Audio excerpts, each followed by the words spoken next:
Sige po tayo ay magsimula ngayon sa ating sermon proper o pag-aaral ng kasulatan. At magpapatuloy na po tayo sa ating series patungkol sa bunga ng Espiritu. At maalala po ninyo, hindi po natin natapos ang topic natin tungkol sa pangalawang katangian ng Espiritu, ng bunga ng Espiritu, at iyon ay ang kagalakan o joy. At ngayon po ay ang part 2 and sa tingin ko naman ay matatapos na natin ito ngayong araw. So muli, balikan po natin ang ating tekstong pinag-aaralan at basahin po natin ito mula verse 16 hanggang 26. Basahin po natin Galatia chapter 5 verses 16 to 26. Mabunin niyo ako sa pagbabasa. Subalit sinasabi ko, lumakad kayo ayon sa Espiritu at huwag ninyong bigyang kasiyahan ang mga pagnanasa ng laman. Sapagkat ang laman ay nagnanasa laban sa Espiritu at ang Espiritu ay laban sa laman. Sapagkat ang mga ito ay laban sa isa't isa, upang hindi ninyo magawa ang mga bagay na nais ninyong gawin. Subalit kung kayo'y pinapatnubayan ng Espiritu, kayo ay wala sa ilalim ng kautusan. Ngayon ay hayag ang mga gawa ng laman. Ang mga ito ay pakikiapid, karumihan, kahalayan, pagsamba sa Diyos-Diyosan, pangkukulam, alitan, pagtatalo, paninibugho, pagkagalit, pagkamakasarili, pagkakabaha-bahagi, mga pagkakampi-kampi, pagkainggit, paglalasing, kalayawan, at ang mga katulad nito. Binabalaan ko kayo, gaya ng aking pagbabala noong una sa inyo, na ang mga gumagawa ng gayong mga bagay ay hindi magmamana ng kaharian ng Diyos. Subalit ang bunga ng Espiritu ay pag-ibig, kagalakan, kapayapaan, pagtsatsaga, kagandahang loob, kabutihan, katapatan, kaamuan, at pagpipigil sa sarili. Laban sa mga ito ay walang kautusan. At ipinako sa krus ng mga nakay Kristo ang laman na kasama ang masasamang pagnanasa at mga kahalayan nito. Kung tayo nabubuhay sa pamamagitan ng Espiritu, lumakad din tayo sa patnubay ng Espiritu. Huwag tayong maging palalo na ginagalit ang isa't isa at nag-iinggit sa isa't isa. Manalangin po tayo. Panginoon, ngayon naman, humingi kami ng tulong at paggabay ninyo upang aming maunawaan ang mga salita ninyo rito sa Galatia chapter 5. Tulungan ninyo kami na magkaroon kami ng kagalakan habang inaaral namin ang patungkol sa kagalakan. Maging totoo nawa ito sa bawat isa sa amin at ang maging source nawa ng kagalakang ito ay kayo lagi. Kayo ang maging object ng aming joy just as you are the object of our love, Panginoon. Tulungan ninyo kami sa oras na ito. Ito po ang aming samot dalangin sa pangalan ni Jesus. Amen. At yan ang ating titingnan sa araw na ito. Kung maalala ninyo, inaral natin ito last month pa. At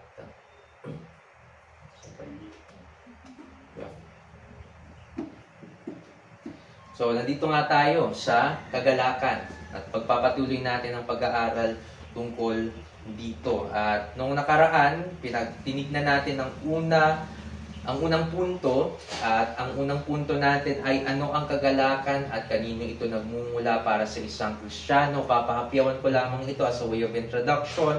Maalala ninyo, ang kagalakan o joy ay isang emosyon na napupukaw ng kaayusan o kabutihan ng kalagayan sa buhay, tagumpay at mabuting kapalaran, o kapag natatamo ang isang bagay na hinahangad ng isang tao. Iyon ay ayon sa Webster Dictionary. Ganun daw ang joy. Ito ay emosyong napupukaw, may stimulant ang kagalakan na kapag mangyari ang isang bagay o may pag may mangyari isang bagay, then at iyon ay nakakagalak naman talaga, then we experience joy in our hearts.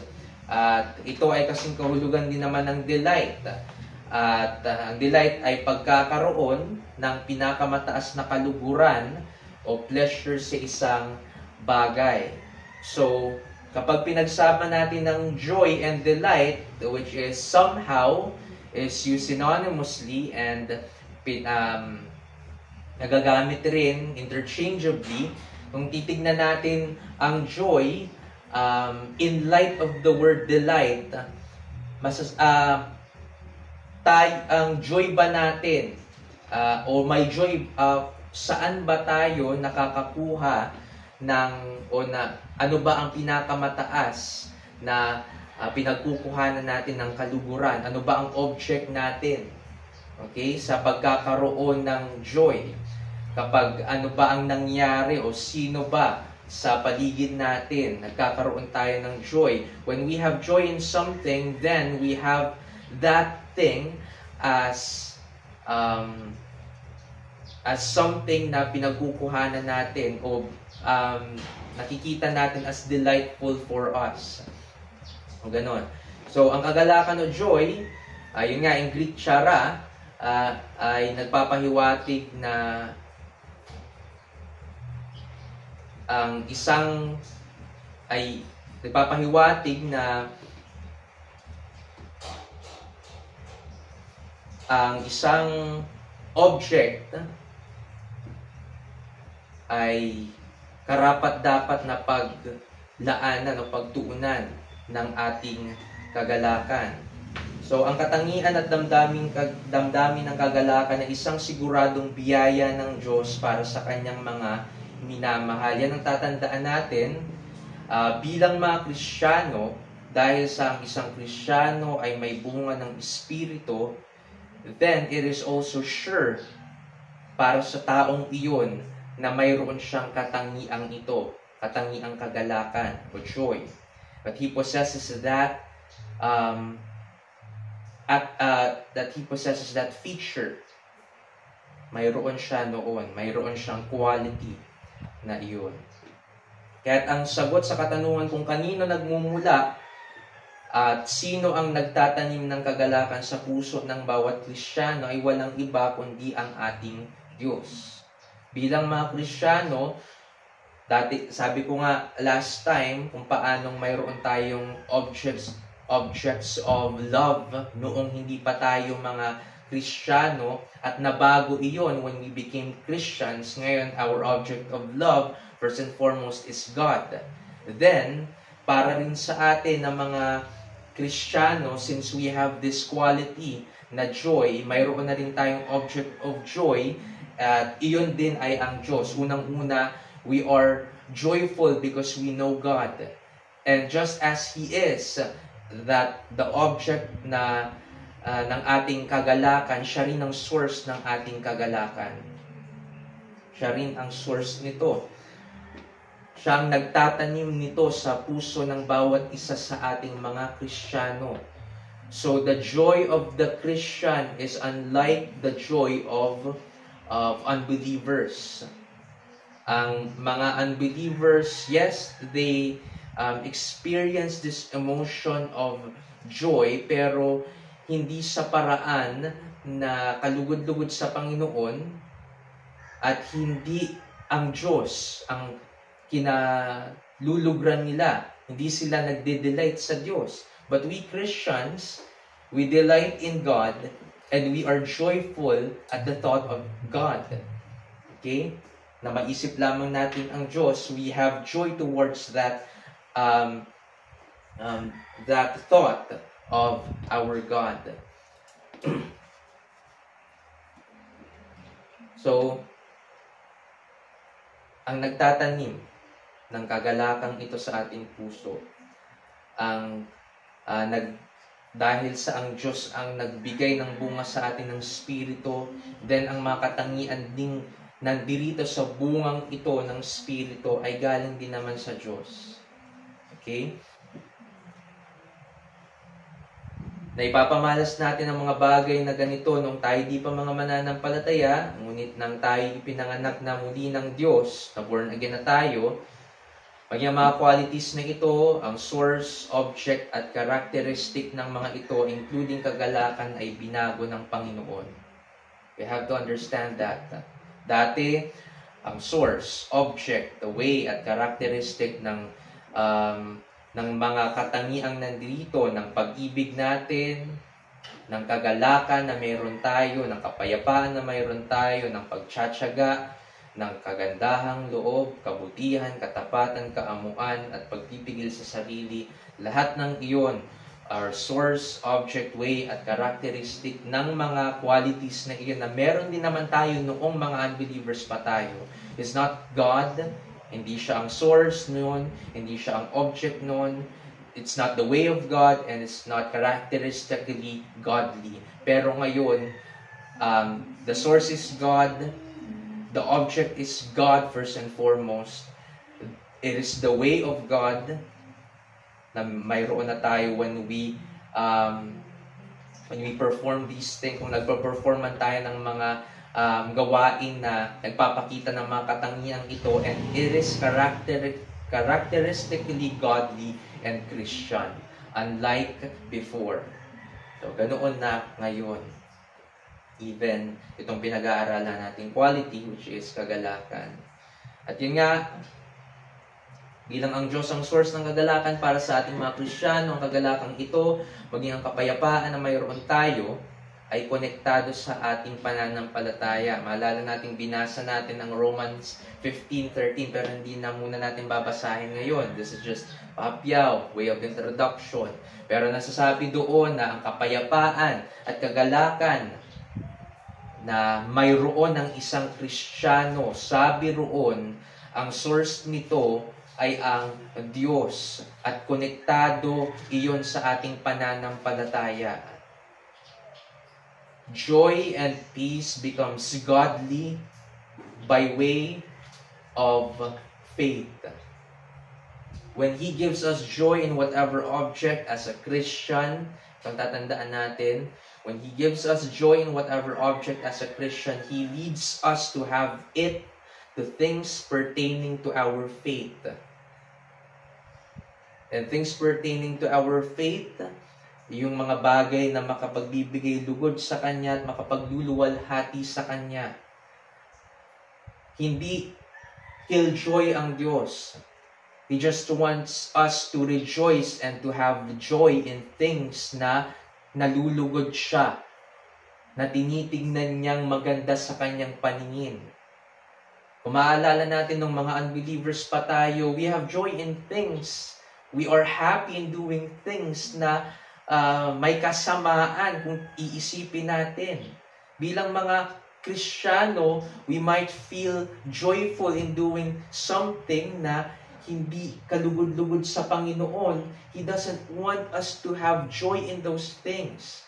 Ang nais niyang magkaroon tayo ng kagalakan is towards things that pertains to our faith. And these things that pertains to our faith will ay mga bagay na mag-glorify siya kung tayo magkakaroon ng kagalakan sa mga bagay na iyon. Okay? So He wants us to have joy in things that would glorify Him. It's not killjoy. Okay? He kills those things that would kill our joy. Yun ang ginagawa niya. Ayaw niya sa mga bagay na papatayin ang true joy na dapat magkaroon tayong mga Kristiyano.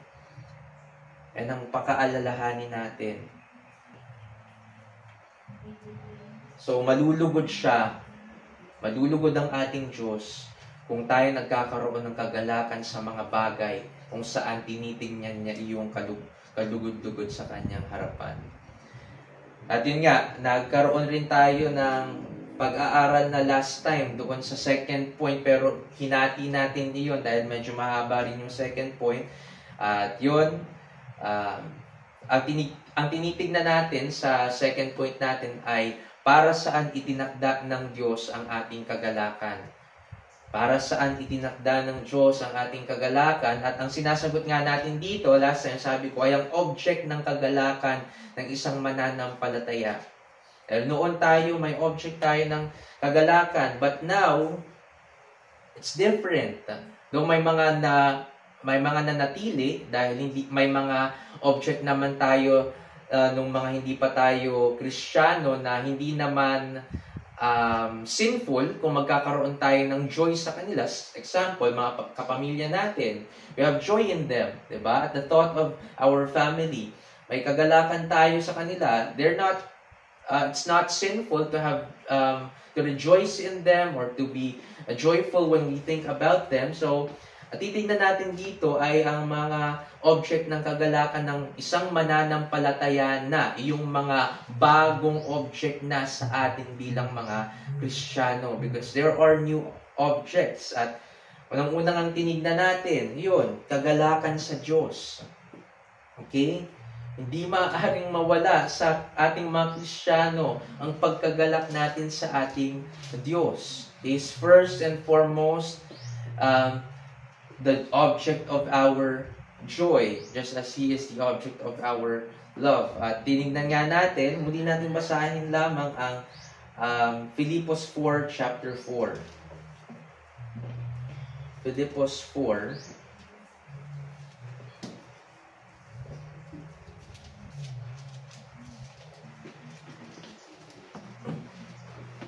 Kagalakan sa Diyos. Yun ang unang tinignan natin, pero papahapiwan natin muli ang mga sub-points na ito sa ating second point. So, yun, Filipos chapter 4, sabi dito, magalak kayo lagi sa Panginoon. Muli kong sasabihin, magalak kayo. At ito ay isang exhortation ni Paul sa mga taga-Filipos na sila'y magalak lagi sa Panginoon. How often? Lagi. Always. Walang tigil.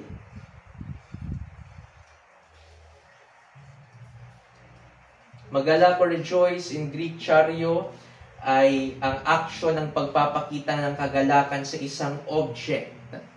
So ang sinasabi lamang niya dito, ipakita nyo sa Diyos na nagagala kayo sa Kanya, magala kayong lagi sa Panginoon for who He is, for what He has done to your life, sa lahat. Just the thought of who God is ay dapat na magdala na sa atin ng kagalakan. Ng mga unbelievers pa tayo, there's not a time na nagalak tayo sa Panginoon. Ang mantra natin, huwag tayong magalak sa Panginoon. Never. Nung mga unbelievers pa tayo. Magalak tayo sa ating mga gawa, magalak tayo sa ibang mga tao, sa ating sarili, but never God. Hindi tayo nagagalak noon sa Diyos. Pero ngayon, iba na. Magalak tayo sa Panginoon. Yun ang sabi sa atin. Sabi pa rito, muli kong sasabihin, magalak kayo. And again, how often? Lagi. Ang pangunahing object ng love natin ay ang Diyos. Siya rin naman ang pangunahing object ng ating kagalakan. Ang magalak sa Diyos ay pagpapakita. Sabi ko nga kanina, di ba? Synonymous ang joy sa delight, but there is this specification sa description kung ano ang ibig sabihin ng delight. And yun nga, sabi ko kanina, ang delight ay pagkakaroon ng pinakamataas na kaluguran o pleasure sa isang bagay. So, ang magalak sa Diyos ay pagpapakita na tayo ay nalulugod or pleased sa Kanya at natutuwa sa Kanya. Ganon ang quality, ganon ang characteristic ng kagalakan. Okay? But when Paul here said, magalak kayong lagi sa Panginoon, ang sinasabi niya lamang dito ay malugod tayo, matuwa tayo sa Kanya. Ganon ang gawin natin bilang mga Kristiyano. At kung paano ang Diyos din ay wala sa listahan ng mga iniibig natin noong mga unbelievers pa tayo. Siya rin ay hindi natin kinaluguran ni natuwa man tayo sa Kanya noon. Okay? Ganun nga ang katotohanan sa atin noon. Ika nga ni Pablo, we worship and serve the creature rather than the Creator who is blessed forever. Romans 1:25, di ba? Yun tayo eh. Ganun tayo nung mga hindi pa tayo mananampalataya. We would rather worship the creature. We would rather worship the blessing. We would rather have joy with these things, and we would rather love these things, but never God.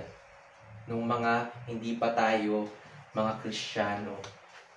Ganun ang ginawa sa Israel. Ganun ang ginagawa ng mga tao sa panahon ni Jesus, panahon ng mga apostol, at panahon natin ngayon. Majority of the people that we know, that we encounter, even though they can say, kasi sinasabi nga, di ba, ang Pilipinas is a Christian nation. No. Ang Pilipinas ay talamak sa idol worship. At ang mga tao sa Pilipinas, ang pinasasalamatan, ang sinasamba, ay ang creature, ang blessing rather than the Creator. Wala silang kagalakan sa Diyos. At tayo din naman, makakarelate tayo sa kanila dahil ganun din naman tayo noon. Let's stop that kind of life, way of life, dahil tayo mga Kristiyano na. Ang kagalakan sa Diyos ay nagdadala sa isang tao na sumamba at maglingkod sa Kanya. Okay? Ang kagalakan sa Diyos ay nagdadala sa isang tao na sumamba at maglingkod sa Kanya. When we delight in Him, just as we delight, sabi sa awit 1, di ba? Yung blessed na taong tinutukoy doon ni David ay isang taong nagde-delight sa salita ng Diyos. Naituring na blessed ang taong iyon o pinagpala ang taong iyon dahil ang source ng kanyang pamumuhay is the meditation of the Scripture. Okay? Hindi siya tinawag na pinagpala dahil sa sinasabi doon na umiiwas siya sa mga makasalanan, hindi siya nakikisama sa mga taong iyon.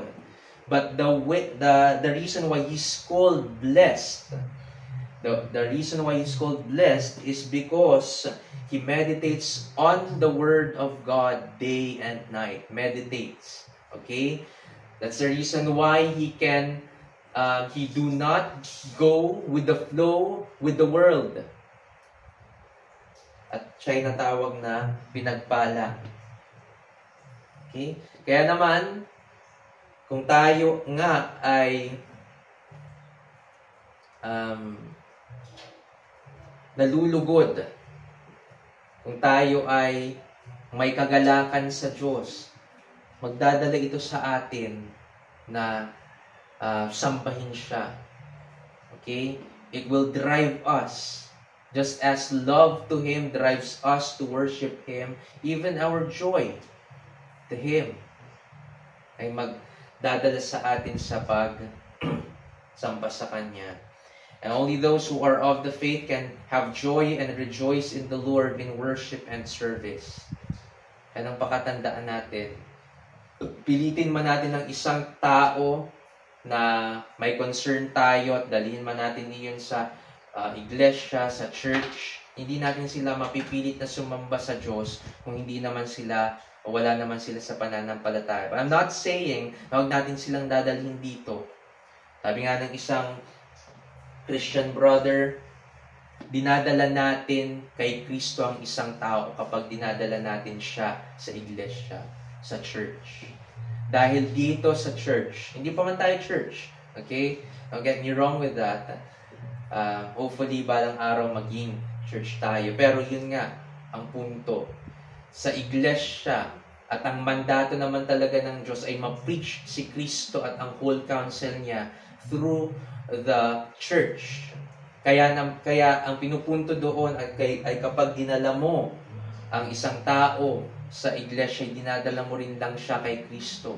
Diba? Dahil si Kristo ang pinipreach at dapat na i-preach sa church. ang pinipreach sa mga pulpito ay dapat si Kristo ay ang kaligtasan. Okay? Kaya naman, equivalence ang makikita natin doon. At yun, so yun nga, ang kagalakan sa Diyos, itinakda ng Diyos na magalak tayo sa Kanya. Yan ang unang-una. Itinakda ng Diyos na magalak tayo sa Kanya. Pangalawa, kagalakan sa salita ng Diyos. So, itinakda ng Diyos na magalak tayo sa Kanyang salita. Yun nga, binasa natin last time mula sa awit 1:1-3. Awit chapter 1, verses 1-3. Yun, yung mapalad na tao. Mapalad ang taong hindi lumalakad sa payo ng masama, ni tumatayo man sa daan ng mga makasalanan, ni umuupo man sa upuan ng mga maninuya, kundi nasa kautusan ng Panginoon ang kanyang kagalakan at nagbubulay-bulay araw at gabi sa kanyang kautusan. Siya ay gaya ng isang punong kahoy na itinanim sa tabi ng agos ng tubig na nagbubunga sa kanyang kapanahunan. Ang kanyang dahon na may hindi nalalanta, sa lahat ng kanyang ginagawa ay nagtatagumpay siya. Makita natin dito ang isang mapalad na tao. Bakit siya naging mapalad? Dahil ba sa unang-una siya'y hindi lumalakad sa payo ng masama, o hindi tumatay sa daan ng mga makasalanan, hindi umuupo sa upuan ng mga panuya? Hindi yun ang pinakarason. Pinakarason dito ni David, kundi nasa kautusan ng Panginoon ang kanyang kagalakan. At ano pa? At nagbubulay-bulay araw at gabi sa kanyang kautusan. It's simple. Kung nais nating matawag tayong mapalad, we have to meditate on the words of God day and night. Sinasabi sa atin dito, ang pagiging mapalad ay hindi sa rami ng kayamanan na mayroon ka. Kung ilang kotse ang mayroon ka, kung gaano ka settled sa trabaho mo ngayon, hindi doon na tutukoy ang pagiging mapalad. Kundi makita natin dito kung paano. It is by clinging unto God. It is by abiding in Him and in His words. Diba? Mababasa natin si Jesus na sinasabing abide in His words. Dapat tayong mag-abide. Manatili ang ibig sabihin. Ang huwag lumayo. Na ito nga dapat ang ating lakaran, di ba? Lakaran. Ito ang maging paraan. Dito natin kunin ang pamamaraan kung paano tayo mamumuhay bilang mga Kristiyano. It is through His words. Okay? Yung nga, ang isang mapalad na tao ay hindi naging mapalad dahil nakakaiwas siya sa mga masasama at kasalanan. Dahil sa kanyang sariling kakayanan. Dahil may mga taong ganito rin, nakakaiwas sila sa kanilang mga pagkakasala. May ilan nga na pinagmamalaki na nagbago sila. Wala na itong mga addictions nila, mga masasamang ginagawa nila. Pinagmamalaki nila iyon. Diba? But were they changed by God? Or were they actually changed only by themselves, by their cunning actions? So, nakita natin dito, hindi ganon ang mapalad na tao. Ang mapalad na taong ito ay naging mapalad dahil sa salita ng Diyos. Dahil sa pagbubulay-bulay niya dito, that's the reason why he's driven to act upon the Word of God. He's driven to act in a way na kalugod-lugod sa Diyos.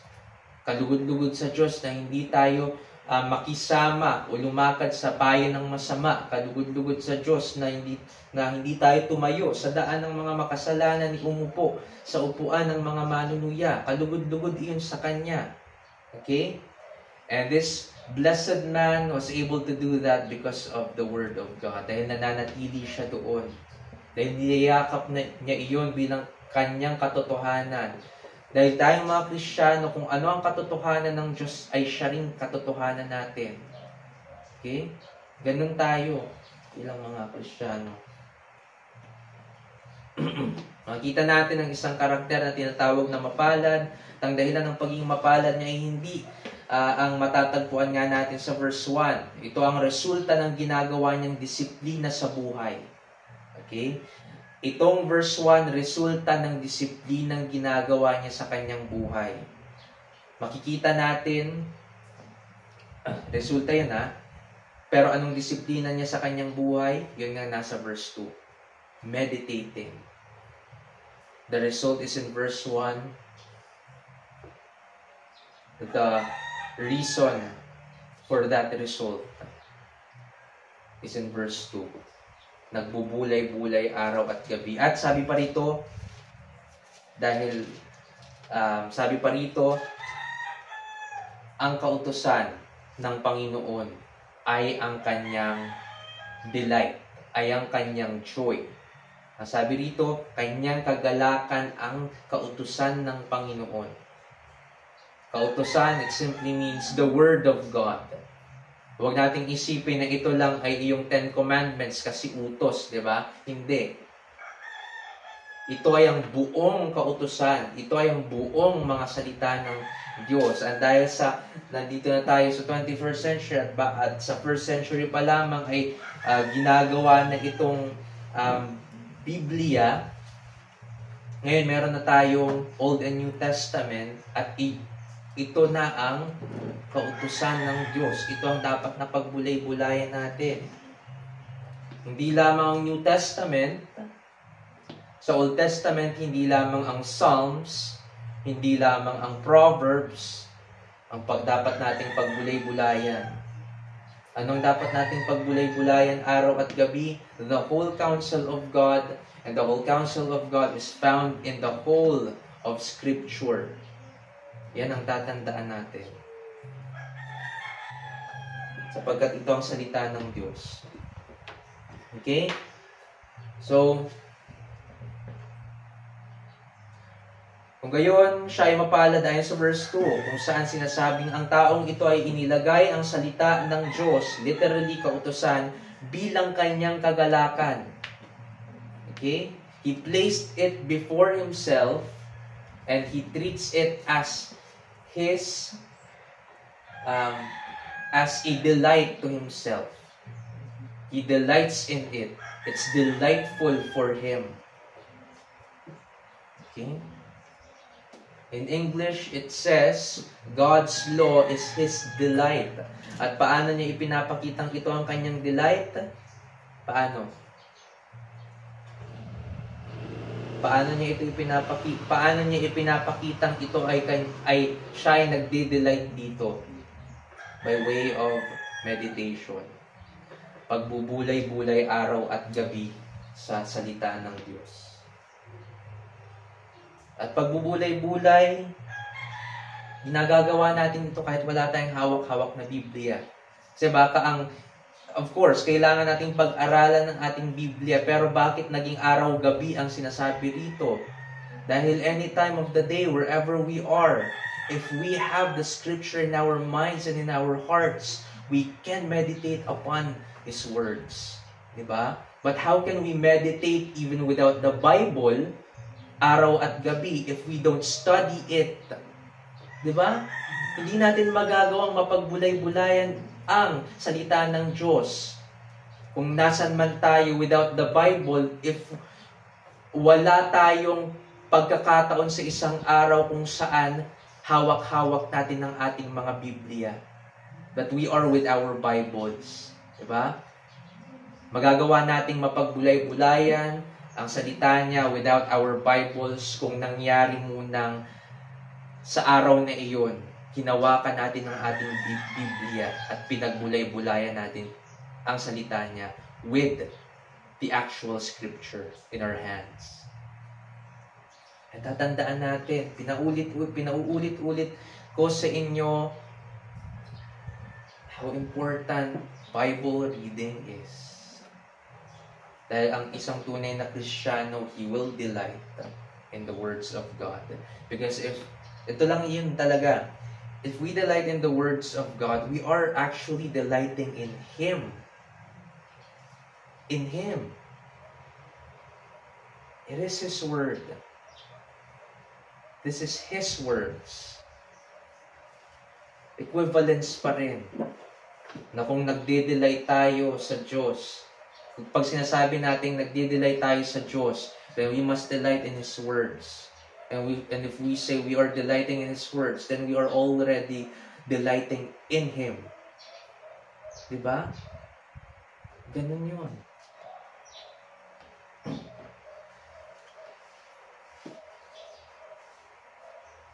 Doon tayo natapos last time. So, dito tayo sa... Yeah. So, iyon ay... Okay, itinakda ng Diyos na magalak tayo sa Diyos. Yan ang una. Itinakda ng Diyos na magalak tayo sa Kanyang mga salita. Pangatlo, kagalakan sa mga kapatid sa pananampalataya. Kagalakan sa mga kapatid sa pananampalataya. Basahin natin ang ikalawang Timoteo chapter 1 verse 3 hanggang 4. Ikalawang Timoteo chapter 1 verse 3 hanggang 4. Ano?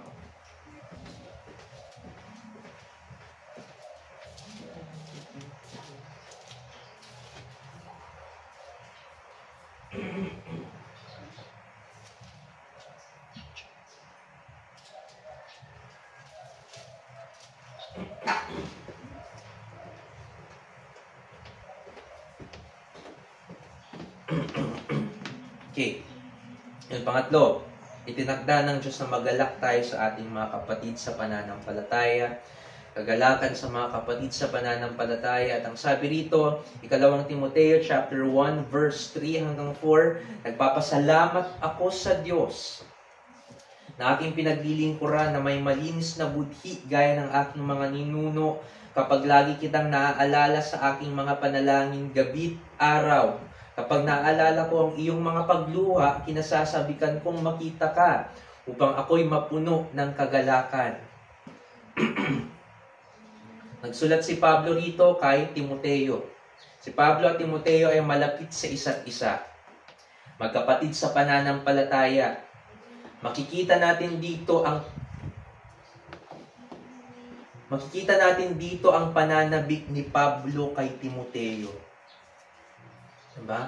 Kung makita natin dito, nagpapasalamat si Pablo sa Diyos dahil kay Timoteo.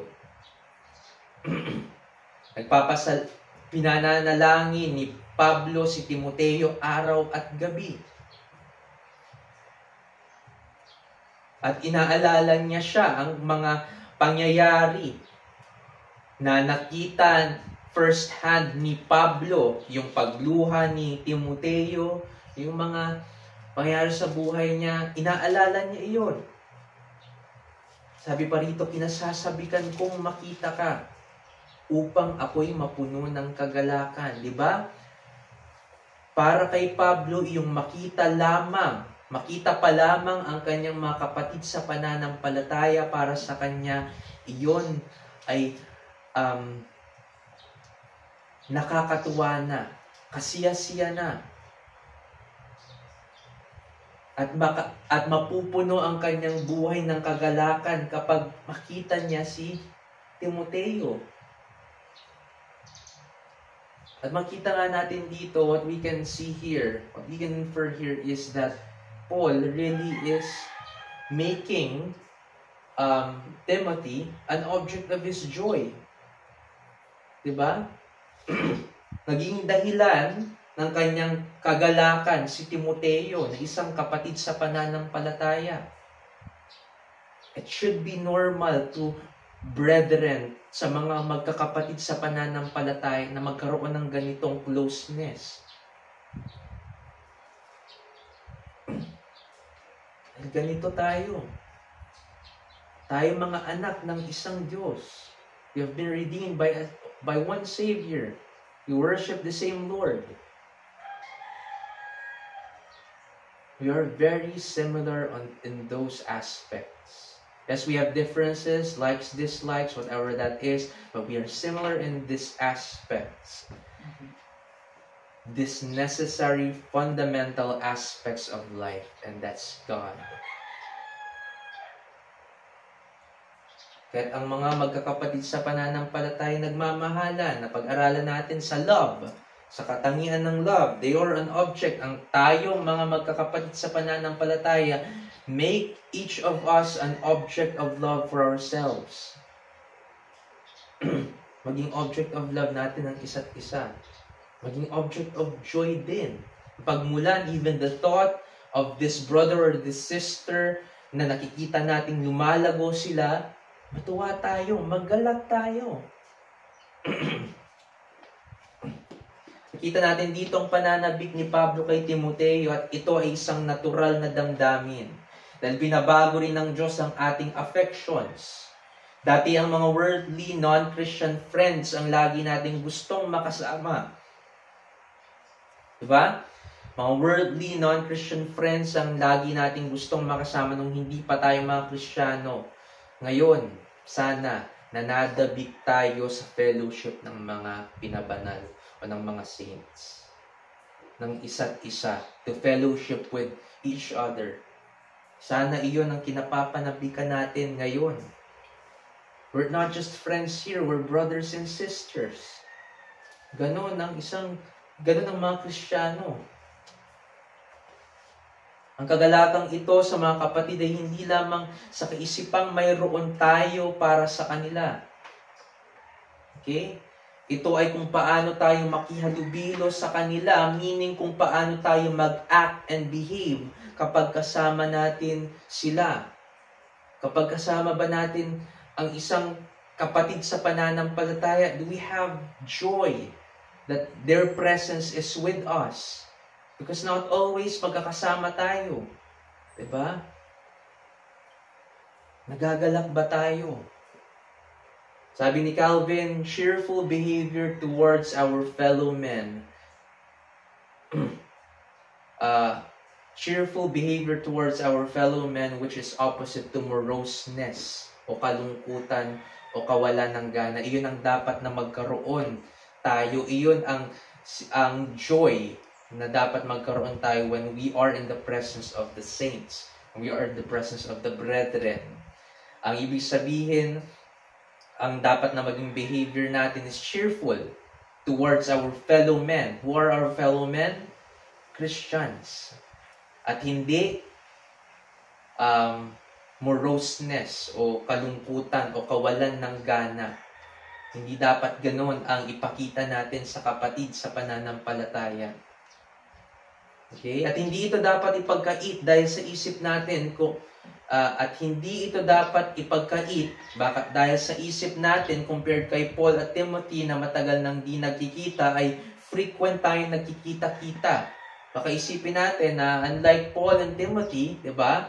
Sobrang tagal na nilang hindi nagkikita-kita and tayo tuwing Sunday nagkikita-kita naman. So hindi tayo dapat magkaroon ng ganitong ng kaparehong pananabik at kagalakan katulad ng sa kanila. Hindi po. Actually, dapat lagi in the presence of each other, of the brethren, magkaroon tayo ng kagalakan. Magpakita tayo. Nagagalak tayo sa presensya nila. At tutuwa tayo kasama natin sila sa paglilingkod.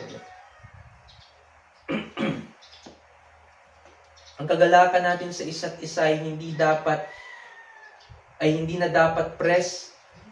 ang kagalakan natin sa isa't isa ay hindi lamang dapat present kung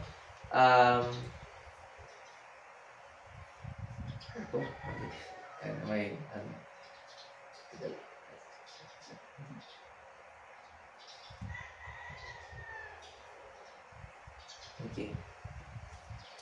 Hindi lamang dapat present ang ating kagalakan sa isa't isa kung matagal tayong hindi nagkikita-kita.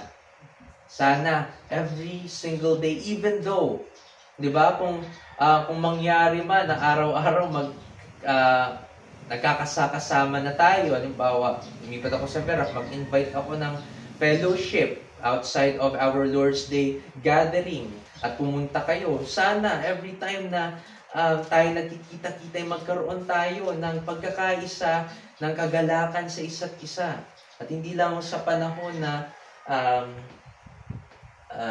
yun nga, na matagal tayong hindi nagkita-kita. And sana, maging katulad rin tayo dito ni Pablo, kasi sabi niya rito, yung alaala pa lamang niya kay Timoteo, at sabi pa rito, nagpapasalamat ako sa Diyos, diba? Sa pag-alala sa Kanya, na siya'y pinapanalangin, nitong si Pablo, makita natin dito how Paul is delighting to Timothy here. Masaya siya sa naisipin pa lamang ang brother niyang itong si Timothy. Okay? So, hindi dapat nawawala o dapat na maging absent ang joy sa isa't isa towards each other kahit na yun nga, hindi natin nakikita ang isa't isa. So, at pang-apat na itinakda ng Diyos kung saan tayo dapat magalak. So, yung nakita na natin na dapat tayong na itinakda ng Diyos na magalak tayo sa Kanya, sa Kanyang salita. Pangalawa yun. Pangatlo is sa ating mga kapatid sa pananampalataya. At pang-apat, kagalakan sa anumang bagay at kalagayan. Mas anumang sitwasyon sa ating buhay, magkaroon tayo ng kagalakan. Tingnan natin ang unang Thessalonica chapter 5, verses 16 to 18.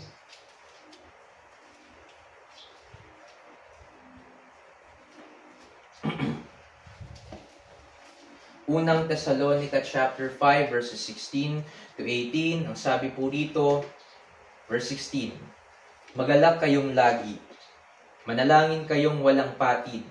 Sa lahat ng bagay ay magpasalamat kayo sapagkat ito ang kalooban ng Diyos kay Kristo Jesus para sa inyo. Sinabi namang muli rito ni Pablo, magalak kayong lagi. Lagi. Diba? Anumang pagkakataon sa buhay mo, bilang tayo mga Kristiyano, do we have reasons to rejoice? Do we have reasons to be joyful? We always have. Iyon palang nakilala natin ng Diyos. Minsan minamaliit ng mga tao, even Christians, minamaliit ng mga ibang mga, I don't know if they're true Christians, true believers, but pag sinabi mong alalahanin mo ang gospel, alalahanin mong kilala mo ang Diyos, they're still looking for something else para magkaroon sila ng buhay, para magkaroon sila ng kagalakan, para magkaroon sila ng contentment. Yes, kailangan ng counsel na specific para sa pinagdaraanan ng isang kapatid. But let's never overlook the fact that if you know God, you must have joy. You will have joy. If you know God, if you are saved, okay? Kung mayroong mang counsel na siguro hindi makapagbibigay sa atin ng kontentuhan, sana hindi iyon ang gospel. Okay? Kung mayroon man tayong disagreement sa isang counsel, hindi tayo affirmative dun sa counsel na iyon, sana hindi sa counsel na ang gospel ang makapagpapatibay ng ating buhay, makapagpapalakas sa atin kahit sa anumang pagkakataon. The gospel is powerful even in counseling, sa mga bagay, mga specific na pangyayari sa buhay ng isang tao. Let's not overlook that. The greatest reason why we must have joy at all times, since ang sabi dito ni Paul, magalak kayong lagi, At kailangan nating isipin, kailangan nating palawakin ang ating kaisipan. Dahil ang sabi niya rito, magalak kayong lagi. Diba? Lagi. It includes situations kung saan pinipersecute sila o may mga problema sila. Ang sabi pa rin ni Pablo, magalak kayong lagi. Lagi pa rin silang dapat na magalak. Lagi pa rin tayong dapat na magalak. Dahil sa Diyos. Hindi madalas, hindi paminsan-minsan, kundi walang limitasyon, walang limit. Lagi tayong magalak. Yun ang sabi, yun ang payo ni Pablo. Nagpapayo na siya dito. At kung lagi tayong dapat na magalak, ibig sabihin ay kahit sa anumang kalagayan natin sa buhay, dapat tayong magalak. Sabihin natin, paano kung magagalak kung namatayan pa lang ako? Brothers and sisters,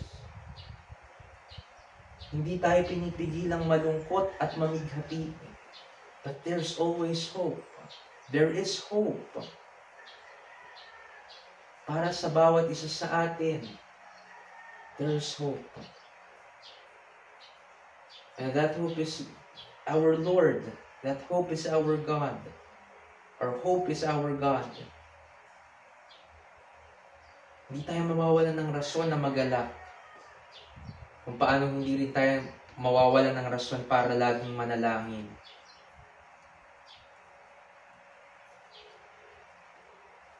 Pray without ceasing. Manalangin kayong walang patid dahil lagi tayong may prayer items. Lagi tayong dapat na manalangin dahil laging mayroong dapat na ipanalangin. At lagi rin tayong dapat na magalak dahil lagi tayong may rason na tayo'y magalak o magkaroon ng kagalakan. Ang pagkakaroon ng kagalakan ay hindi nakabatay sa anong meron o wala tayo. Ang tatandaan natin, ang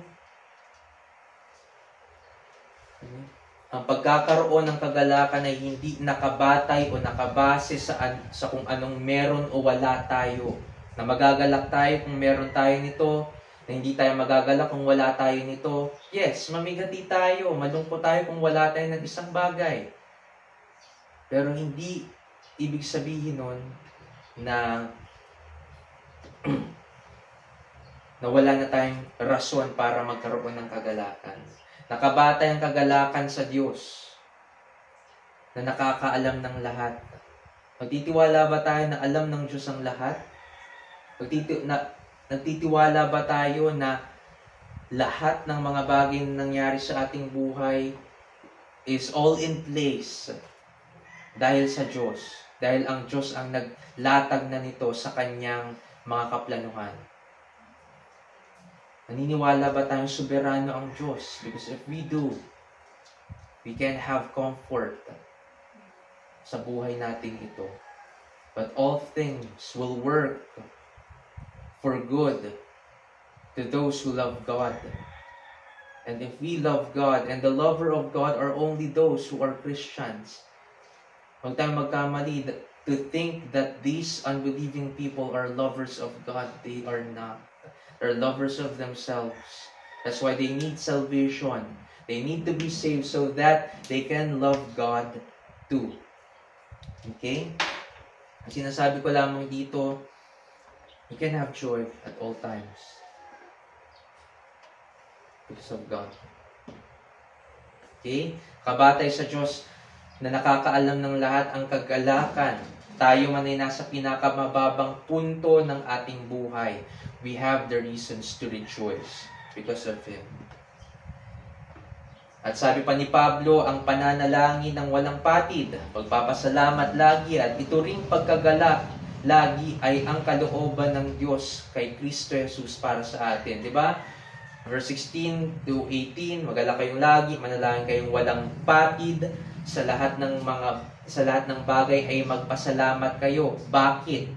Bakit niya sinasabi itong tatlong bagay na ito na dapat na magkaroon ang isang Kristiyano, ang mga Kristiyano dito sa Thessalonica? Magalak kayong lagi, manalangin kayong walang patid, sa lahat ng bagay ay magpasalamat kayo. Bakit ganito ang sinasabi ni Pablo? Sapagkat ito ang kalooban ng Diyos kay Kristo Jesus para sa inyo. Sabi niya, ang magalak kayo, ang kayo'y manalangin ng walang patid, ang kayo'y magpasalamat na lagi sa lahat ng bagay, iyang mga iyan ang kalooban ng Diyos para sa inyo. Kaya dapat tayong maging ganito. Dapat nating isagawa ang mga bagay nito lagi. Okay? Kaya hindi tayo makakatanggi kung ang Diyos na mismo ang sa kanyang salita ang nag-o-offer sa atin ng ganitong kaaliwan sa buhay. Ang sinasabi ko rito, hindi tayo makakatanggi. Huwag tayong tumanggi kung ang Diyos na mismo ang nag-o-offer sa atin na tayo dapat na magalak. Diba? Hindi niya tayo pinipigilang magkaroon ng kagalakan sa katagumpayan natin, sa anumang biyayang ipinagkakaloob niya as long as it is the things na kinalulugdan ng Panginoon nangyari sa ating buhay. We can have joy in those things. We can rejoice when those things happen. Okay? We can rejoice. Dahil ang sabi niya, magalak kayong lagi. Tingnan natin ang Filipos 4:10-13.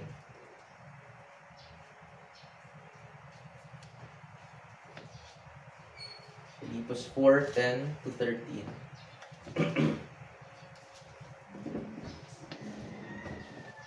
Okay?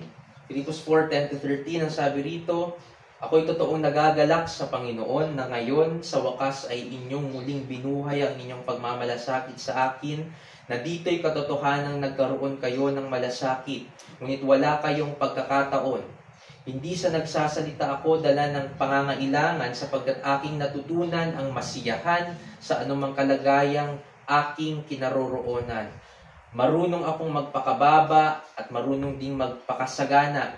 Sa bawat bagay at sa lahat ng bagay ay natutunan ko ang lihim sa kabusugan at maging sa kagutuman at maging sa kasaganaan at maging sa kasalatan. Lahat ng mga bagay ay aking magagawa sa pamamagitan niyang nagpapalakas sa akin.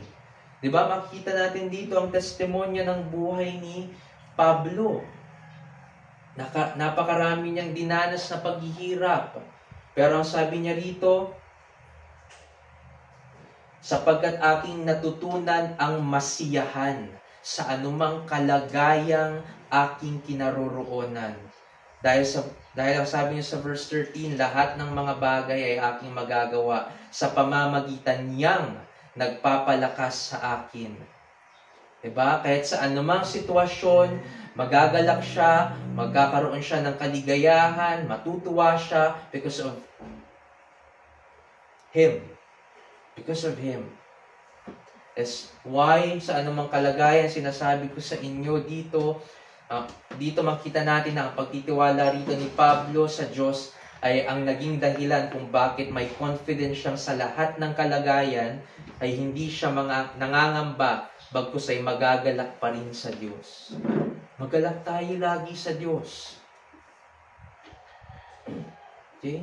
Sa lahat ng mga ito ay tunay na binibigyan tayo ng Diyos ng dahilan upang magalak at siya ang pangunahin sa lahat ng mga ito at hindi kailanman mawawala sa eksena. Okay? Yan ang tandaan natin. Siya ang pangunahin sa dapat nating kagalakan at hindi siya mawawala sa mga eksena kung saan tayo nagagalak. When we have joy in His words, when we have joy in our brothers and sisters, when we have joy in the things that happens in our lives, nandun siya. Nandun siya. Okay, at sa kahuli-hulihan, tingnan natin ang pangatlong punto natin. Malapit na din naman ito. Konti na lang ito. Tingnan natin para sa third point natin ang Juan 15:11. Juan 15:11. Yan manggagaling ang third point natin. It's still talking about joy. At ang pangatlong punto natin ay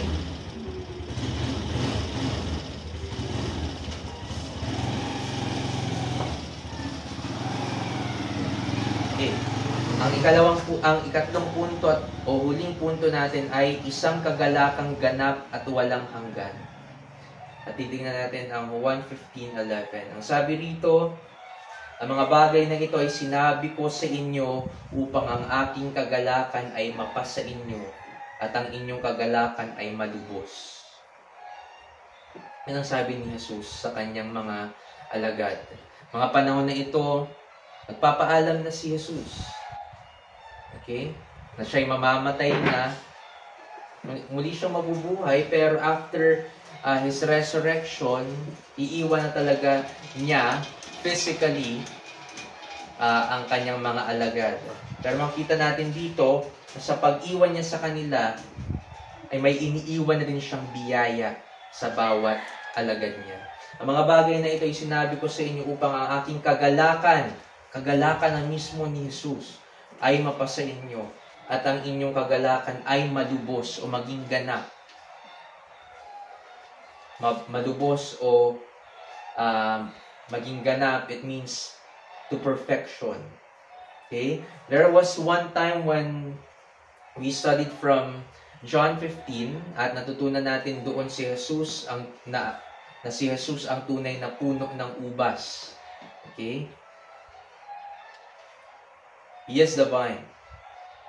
Siya ang tunay na puno ng ubas. Ang Ama, sabi niya, ang tagapag-alaga or the vine dresser. At tayo ay kanyang mga sanga. We are His branches. Dito iyon sa John 15 na binasa pa lang natin yung verse 11 itong chapter na ito. We learned that it is by abiding in Him and in His words that we may grow and bear fruit. Sabi sa verses 4-5 ni Jesus. Okay? Na kung tayo ay mananatili sa Kanya at sa Kanyang mga salita, doon lamang tayo lalago. Doon lamang tayo magiging banal. Doon lamang tayo magpapakita ng mga katangian na sinasabi ni Pablo sa Galatia 5. Okay? Sa paanong paraan? If we abide in His words. And by obeying His words, that we may abide in His love. So yun ang sinasabi niya rito sa chapter 15 ng John. That if we abide in Him and in His words, we will grow and bear fruit. And by obeying His words, we will abide in His love. Mananatili tayo sa Kanyang pag-ibig. At makita naman natin yun sa verse 10. At ito ang sinabi niya kung anong magkakaroon tayo kapag tayo ay mananatili sa Kanya. Yung binasa pa lamang natin sa verse 11. Na kung tayo ay mananatili sa Kanya, we will bear fruit. Okay? And if we obey Him, we will abide in His love. Mananatili tayo sa Kanyang pag-ibig. At magkakaroon tayo sa pananatili natin ito sa Kanya ng kagalakan. At ano ang kagalakan ito? Kagalakan niya at lubos na kagalakan, ganap na kagalakan. Okay, ang kagalakan niya ay mapapasa atin dahil totoo rin ang bagay na ito. Malibang tayo ay na kay Jesus at nananatili sa Kanya by faith in His words, hindi tayo magkakaroon ng kagalakan. Okay? Except we abide in Him. Except we remain in His words and in Him. Hindi tayo lalago. Hindi tayo magkakaroon ng kagalakan na sinasabi at pinapangako rito ni Jesus. Do we think that these unbelievers have this kind of joy? No. They may have joy because of other things, but never this kind of joy na ibinibigay ni Jesus sa Kanyang mga alagad. At tatandaan rin natin that if we abide in Him, mga kapatid, if we abide in Him, in His words, if we obey Him, we abide in His love, magkakaroon tayo ng kagalakang ito na nagmumula sa Kanya. At tayo nga'y meron na nito, ngayon pa lamang, bilang mga alagad niya. Okay? Itong pananampalataya natin kay Jesus ay nag-i-ignite ng ating kagalakan and even contentment sa Kanya at sa lahat ng panahon ng ating buhay. Okay? Yan ang ginagawa sa atin ng pananampalataya natin ito. One of the many blessings of our faith is it ignites our joy in our Lord. At maging iyong contentment natin. Okay? It is always connected sa ating pananampalataya. Yan ang tatandaan natin. If we are not in Christ, then we will never experience joy everlasting. Okay? Bear this in mind. If we are not in Christ, if you are not saved by the blood of the living Savior, then you will never experience joy everlasting. Ipinapangako rito ni Jesus.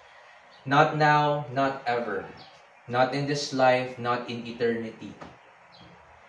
All of our joys in this world will pass, and there will never be true comfort amidst our sufferings. For even the comfort we were comforted with will pass, just like our joy if we are not in Christ. Sinasabi ko rito, magkaroon man ng isang unbeliever ng mga bagay kung saan siya'y nagagalak, at ma-comfort man siya ng mga kung ano-anong bagay kapag siya ay nagsasuffer sa kanyang buhay. Lahat ng mga iyon ay lilipas lang din dahil nga sa wala siya kay Kristo. Dahil ang comfort na ibinibigay ni Jesus, ang joy na mayroon tayo dahil kay Jesus, it's unceasing. Hindi ito lilipas, hindi ito matatapos. Hindi ito magbabago. Yan ang pakatandaan natin. Na kung nais natin ng assurance na magkakaroon tayo all the days of our life ng joy, we will have that if we are in Christ. Because the Christian's joy is his Lord. The Christian's joy is Christ, his Lord. Okay?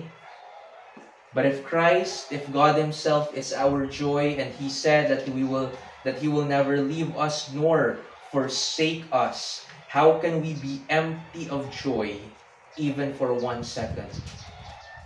Diba?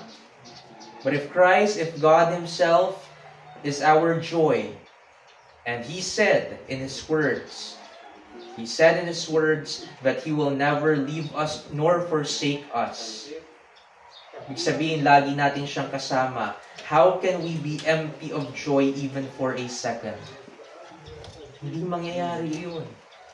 If we always have the remembrance of our Lord, hindi tayo magkakaroon ng rason. Hindi tayo mawawalan ng rason na magalak. But the reality that we are sinners and we live in a sinful world, that's really disappointing. The reason why sometimes our eyes are veiled from the source, author, and object of our joy. Diba? Realidad yan. Na minsan may pagkakataon na kahit pa sabihin ko rito at itanim ko sa inyo rito na lagi kayong magalak, lagi tayong magalak. There will be disappointments in this world. Magdadala sa atin na mawala ang ating joy, makalimutan natin ang ating Diyos. May it never be. Pero kung mangyari man iyon, remember this day that I reminded you and that I am teaching you na si Jesus ay isang kagalakan para sa kanyang mga alagad that is everlasting, na hindi matatapos. Okay, remember this very day. Na kung magkaroon man ng pagkakataon na disappointed ka, may kung ano mang nangyari sa iyo, sa kapamilya mo, Yes, take your time na mamighati dahil kailangan din natin iyan. Pero huwag nating hayaan na mawala sa ating buhay ang source at object ng ating kagalakan. Huwag nating bitawan ang mga pangakong iyan. Okay? Let's take heart, for our Lord, who is our joy, has overcome the world. Ang sabi niya sa John 16:33. Napakaganda. So let's take heart. For our Lord, who is our joy, has overcome the world. And He can take away anything that covers our eyes and lives from receiving the joy He alone can give us. Okay? He will take away all of those hindrances na para makita natin ang ating kagalakan. And know this, that this joy according to Him is His own joy. And it will be made full in us, His people. Kaya, let's take comfort sa mga katotohanan ito. Kaya, sana magkaroon tayo ng kagalakan. Okay? Kagaya ng sinabi ni Pablo in 2 portions na binasa natin, magalak kayong lagi, and in Philippians 4, ang sabi niya ron, magalak kayong lagi sa Panginoon. Di ba? Kung tayo magagalak man lagi, we have reasons to always rejoice. Because of whom? Because of God. Because of our Lord. And for our application, ang kagalakan ay naipapamuhay sa makadiyos na pamamaraan kung kilala natin ang pinagmumula nito para sa ating mga Kristiyano. Okay? May papamuhay lamang kagalakan, true joy, sa makadiyos na pamamaraan kung kilala natin ang pinagmumulan nito para sa ating mga Kristiyano. Kilalanin natin siya bilang ang tanging nagbibigay nito. Okay? Kilalanin natin siya bilang ang tanging nakapagbibigay nito sa ating mga Kristiyano. Kalakip nito ay ang maging kagalakan natin, at huwag lamang natin siyang ituring na nagbibigay kapangyarihan upang magawa natin ito, kundi ang pangunahin sa ating mga kagalakan. Maggalak tayong lagi sa Kanya. At pangalawa, sa bawat pagtingin natin kay Jesus, mahuli tayo sa Kanyang kagandahan. Brothers and sisters, sa bawat pagtingin natin kay Jesus, mahuli. Let's be captured. Mahuli tayo sa Kanyang kagandahan, kahusayan, kapangyarihan, kahalagahan, at kaluwalhatian. Mahuli tayo ng mga ni Jesus dahil sa mga bagay na ito na mayroon siya. 'Di ba? Nahuhuli ng isang bagay ang ating mga mata. Halimbawa, kung ikaw mahilig ka sa iPhone, may lumabas na naman na iPhone 17. Makita mo ang aesthetic nito, yung camera nun, nahuhuli tayo, are being captured by that. At gusto nating titigan iyon hanggang sa ginugusto nating makuha o mabili iyon. Diba? Gawin natin ang parehong pagtingin, but this time kay Jesus. Tignan natin siya sa Kanyang kagandahan, kahusayan, kapangyarihan, kahalagahan, at kaluwalhatian. Mahuli tayo ng mga bagay na pinoposes nitong Diyos natin ito. Dahil sa pamamagitan lamang ng lubos na paghanga sa Kanya, ay matatamo natin ang kagalakan at kasapatan sa Kanya. Okay? Lubos na paghanga sa Kanya. Admiration. Matatamo natin ang kagalakan at kasapatan sa Kanya. At salamat sa Panginoon. Sana itong mga bagay na ito'y tumatak sa ating mga puso at isipan. Ito'y napakahalagang aral para sa atin. Dahil nga sa ang kagalakan ay katangiang makukuha natin bilang mga Kristiyano sa bunga ng Espiritu. Let's cultivate it. Practice it. Magkaroon tayo ng kagalakan in God, in His words, in our brethren, at sa lahat ng panahon sa ating buhay. Magkaroon tayo ng kagalakan.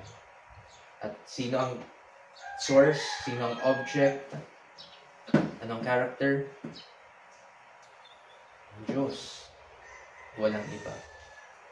Manalangin po tayo.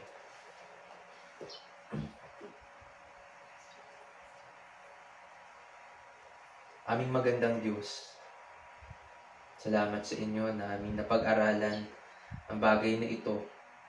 Napakahalaga para sa aming debosyon at pagsamba sa inyo. Panginoon, magkaroon nawa kami lagi ng kagalakan sa inyo.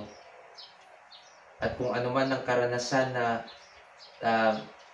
nilalakaran namin ngayong mga panahon na ito, Panginoon, amidst that, we must always have joy because you are there. You are present sa mga panahon na may mga pagsubok sa aming buhay. Your word is present there.